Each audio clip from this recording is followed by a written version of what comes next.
Right, we will now look at our recognition and measurement of our lessee. Remember, in terms of the definition, our lessee will have the right to control the use of the identified asset for a period of time in exchange for consideration. But, very, very important, our lessee is not the owner of that asset. We need to look at the substance of a legal form, and the lessor will receive the ultimate future economic benefits from that asset. Except, guys, when we have our installment sale agreement. In our installment sale agreement, our lessee will be regarded as the owner of that asset. In a normal lease transaction, our lessee is not the owner. Now, IFRS 16 indicates to us, guys, that we will have to recognize the right of use of our asset, debit and credit our lease liability.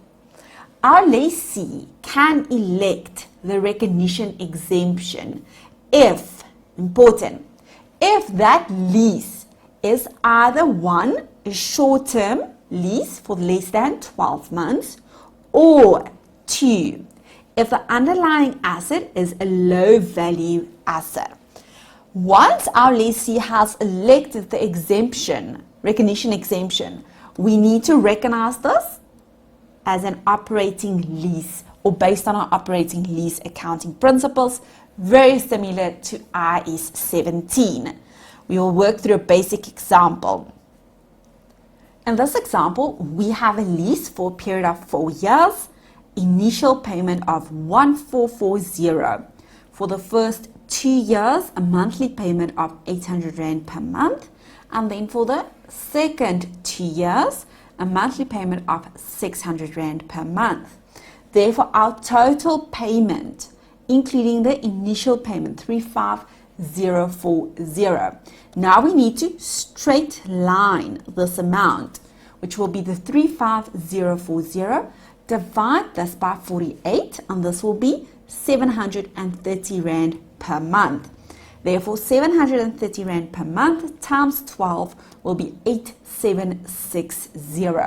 Okay, but the actual cash payment, the actual outflow from the bank account of our lessee will be the 800 Rand per month for 12 months, 9,600. Remember, they've provided this to us, 800 Rand per month, plus our initial payment, 1440. Therefore, the actual outflow of cash will be 11040. And at the end of our first year, we will have to recognize a prepayment to the value of 11040 minus 8760. And this will be an amount of 2280. This will be our prepayment. Therefore, when you look at the journal entry in our lessee's records, remember our lessee pay, therefore credit our bank account with a total cash amount 11040. Debit the straight lined amount in our profit and loss, 8760. Remember, guys, this is your straight lined amount, and we need to recognize our prepayment of 2280, and this prepayment will be in our statement of financial position. When the recognition exemption is elected, how do we treat the tax of our recognition exemption? Back to basics, you need to apply your IAS 12 principles. When we look at the accounting, remember, in terms of the accounting, we have included an expense. When you look at your journal entry, debit lease expense, profit or loss, 8760. Now, when we look at our tax, bear with me, let's just quickly read through this. Actual amounts paid, the actual as per the lease agreement, will be allowed as a deduction in the year of assessment in which they are paid in cash. Therefore, we need to look at the actual amount paid in cash. And in this scenario, if we ignore Section 23H for now, our actual amount paid will be the 11040 amount. And this will be the amount that we will be able to deduct. Then they indicate to us, subject to limitations of Section 23H, our Income Tax Act. Now guys, what I want you to do for now, please just ignore Section 23H when we look at this example. We're going back to basics. Ignore Section 23H. Now I'm pretty sure that you have dealt with this in your tax. In our normal accounting rules, we have debited our tax expense. Therefore, when we refer to our IAS 12 principles, we need to first calculate our current tax calculation, then we need to look at our deferred tax, and to be able to perform our current tax calculation, we need to obtain our profit before tax from our profit and loss statement, and 2, we need to take out our accounting rules, and we need to include our tax rules. Therefore, based on the journal above, if we need to take out our accounting rules, pretty sure you agree with me, my lease expense will be included in my profit before tax. Therefore, we will have to add this back, 8760. They've deducted this amount.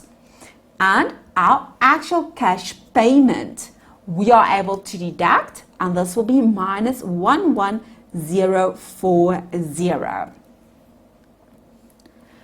In our deferred tax calculation, we will have to include our prepayment, our carrying amount, tax base, and so forth. Section 23H. Now let's look at our summary. It indicates to us that the deduction will be in the year in which the cash is actually paid, but this will be limited to, okay, if the total amount is utilized within 6 months, we may deduct that total amount. Therefore, when you look at your timeline, guys, if this will be used within the first 6 months, we may deduct that total amount. If number 1 is not applicable, we need to look at number 2. The amounts that did not qualify for a deduction in terms of our first rule. If this amount is less than 100,000, we may deduct this in that year. If the amount is greater than 100,000, this will not be deducted in the year, and this will be deducted in future periods. Let's apply the principles on a very basic example in terms of our initial and subsequent recognition and measurement. In this very basic example, we have a present value of 400,000 in terms of our lease liability. Interest rate will be 12,1104. Our period 4 years, and our payment per year will be 132,000. Now, in terms of IFRS 16 on initial recognition, our lessee, remember we are busy with our lessee, has to 1, recognize the right of use of our asset, and this should be at cost. And 2, has to recognize the lease liability, and this should be at present value of our lease payments. Remember, this is and.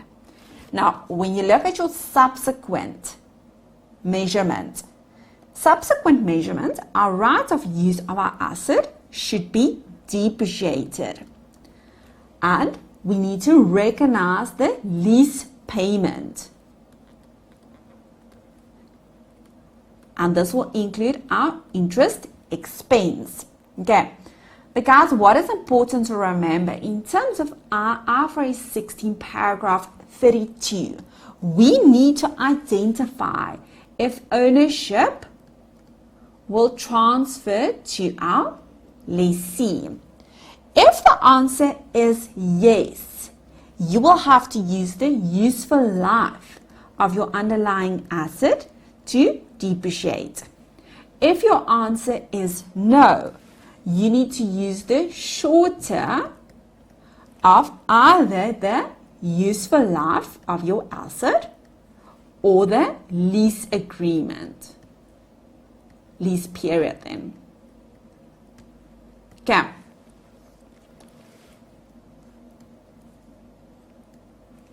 Now, when we look at our journal entries, on initial recognition, you will have to, or not you, our lessee will have to debit the right of use of our asset, and this will be 400,000. Credit the lease liability with 400,000. Remember, the right of use of our asset should be recognized at cost. Now, when you look at our principal, what is cost? Cost will be the amount of initial measurement of the lease liability. Therefore, the present value of your lease liability will be included in your right of use of your asset, plus lease payments made at, on, before commencement date, less lease incentives, plus any initial direct costs, plus any dismantling costs at the end. Okay, now when you look at this, subsequent measurement, we will have to debit our depreciation, and this will be the 400,000 divided by 4 years, because at this point of time, guys, we don't know if ownership transfers. We do not have useful life. We only have our lease agreement period. Debit accumulated depreciation. We need to recognize our payment. We will debit lease liability, credit our bank with 132,000, debit the finance lease, and credit our lease liability. Now, what you are able to identify based on this scenario, our right of use of our asset agrees to our lease liability. Now, this will not always happen, guys. This will not always happen. Very important. This is why you need to ensure that you understand your principles. What should be included in your right of use of your assets cost, and what should be included in your lease liability. If we add to the scenario and we indicate that there's initial direct costs of 10,000, you will have to debit your right of use of your asset with 410,000. Why? You need to include the 400,000 of your lease liability plus the 10,000 of the initial direct costs. You will have to credit your lease liability with the 400,000 and credit your bank account with that 10,000. Guys, you identify the differences. Hey, again, our initial measurement, I'm not going to work through this with you. We did look at our payments structure when we've identified our definitions. The only thing that I want to identify and work through with you is this number 3, any initial direct costs incurred by the lessee. Therefore, please refer to the note 1 on the next page. Now, let's work through this. First, guys, let's read through this and then I'm going to explain it to you. Example: if lessee sends draft lease agreement to his legal advisor to ensure that contract is properly drawn up, and your legal advisor charges the lessee 1,000 initial direct costs. Okay, so guys, this should rather be 10,000. Then this will agree to our example at the top and example below. Okay. Accounting purposes for this amount will be capitalized to cost to the right of use of our asset. Remember, when you look at our principal, we need to add our initial direct cost. Therefore, we capitalize this for accounting purposes to our asset. But for tax purposes, it will have to be established whether the legal costs are of a revenue or capital nature. Therefore, when you look at our journal entry at the bottom, we have capitalized the 10,000 to our right of use of our asset. Therefore, when we depreciate our right of use of our asset, we will have our 410,000 divided by 4, and this will be 102,500. Now, for tax purposes, we need to identify, is this of a revenue nature or capital in nature? They indicate to us, if the initial direct cost is taxable, therefore of a revenue nature, it will give rise to a temporary difference. Therefore, taxable, this will give rise to a temporary difference. Such will allow this cost as deduction for tax purposes. In the year of assessment, it is actually incurred. For accounting purposes, such costs will probably form part of our depreciation right of use of our asset. Therefore, they indicate to us that such will allow this as a deduction in the year that the costs were incurred.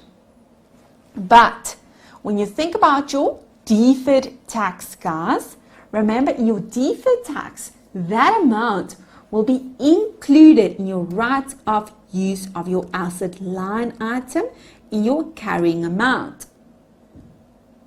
Okay. If the initial direct costs is non-deductible expenses, it is therefore advisable to treat the initial direct cost separately in your deferred tax calculation. Now, what does this mean, guys, if you need to treat this separately? If this is non-deductible in your deferred tax carrying amount, tax base, temporary difference, you will have to include a separate line, initial costs. In terms of the subsequent measurement, I'm not going to work through this in detail with you. We did touch on this when we worked through our example. I want to highlight two things on this page for you. The first, in terms of variable lease payments. Now, what is a variable lease payment?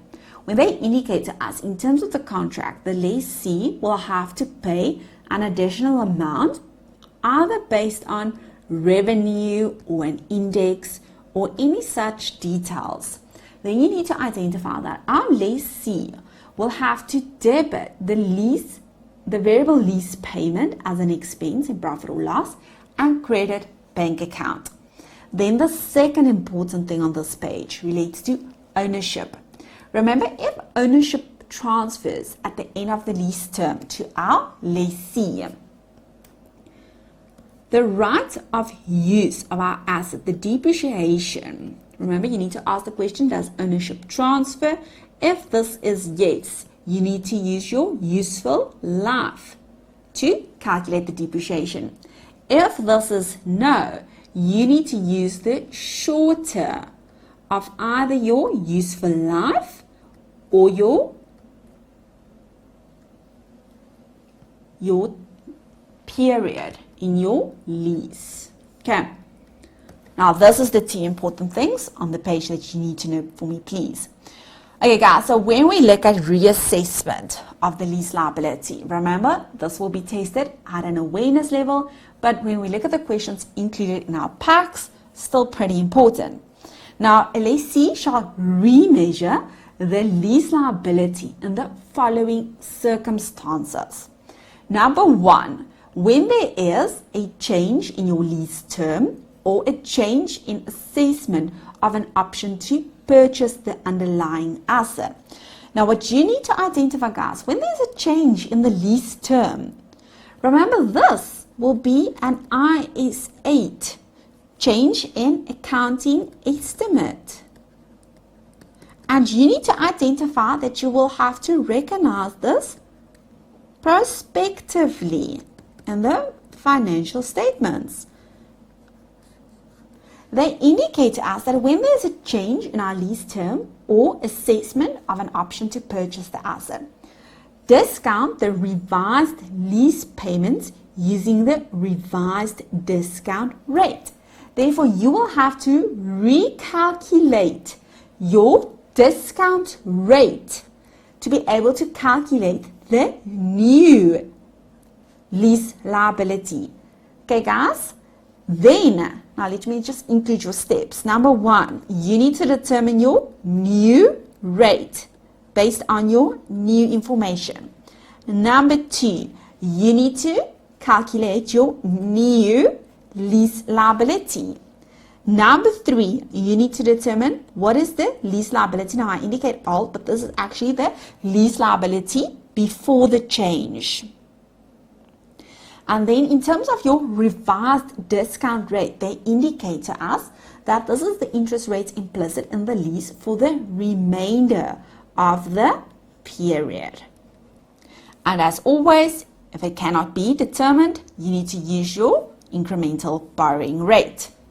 Now, they also indicate to us on the right-hand side of your column, change in amount expected to be paid under residual value guarantees or a change in future lease payments due to a change in index or rate used to determine those payments.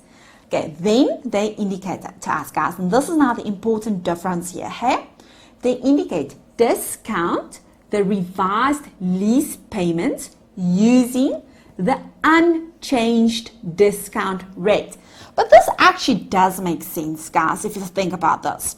On the left side of your table, we have a change in our lease term. Therefore, in your calculation, your N. And on the right-hand side, we will have a change in future values or payments. If you have a change in your N, your lease term, you need to calculate a new discount rate. But if you have a change, guys, in your future value or your payment, you can still use your old discount rate. Now, old, your original one. Okay. Unless the change in the lease payments is as a result of floating interest rates. In this case, a revised discount rate that reflects changes in the interest rate must be used. Okay, so guys, when you think about awareness, okay, what do you need to identify? On the left side of your table, change in term or assessment in an option to purchase. Therefore, guys, you will have a future value. You need to determine your new discount rate, your new lease liability, and compare this to your original, your old lease liability. Right side, guys, if there is a change, a future value, residual value being added or changed, and payments change, you need to use your original interest rate and discount your revised lease payment.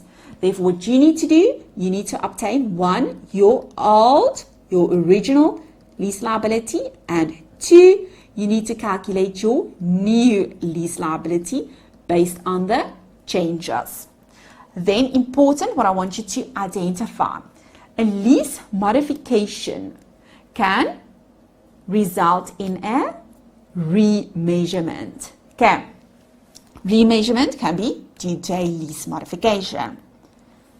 Lease modifications also tested at an awareness level, but guys, it is still included. Therefore, you need to please know this. Now, when you look at this, it indicates to us that if there is a modification, this can be accounted for as either a separate lease or not accounted for as a separate lease. Now, in terms of lease modifications, what you need to identify is that the standard will refer to a modification that increased the scope. Now, this will be the squares per meters, for example, and the consideration, this will be your payment, should increase in proportion to the increase in the scope. If both of these are met, you can account for this as a separate lease, a new separate lease, independent from the original lease. Okay? If not, then you cannot account for this as a separate lease. Okay? Therefore, your key words when you look at modifications will be 1, a change in your scope, and 2, a change in your consideration. Okay. Compared to, guys, your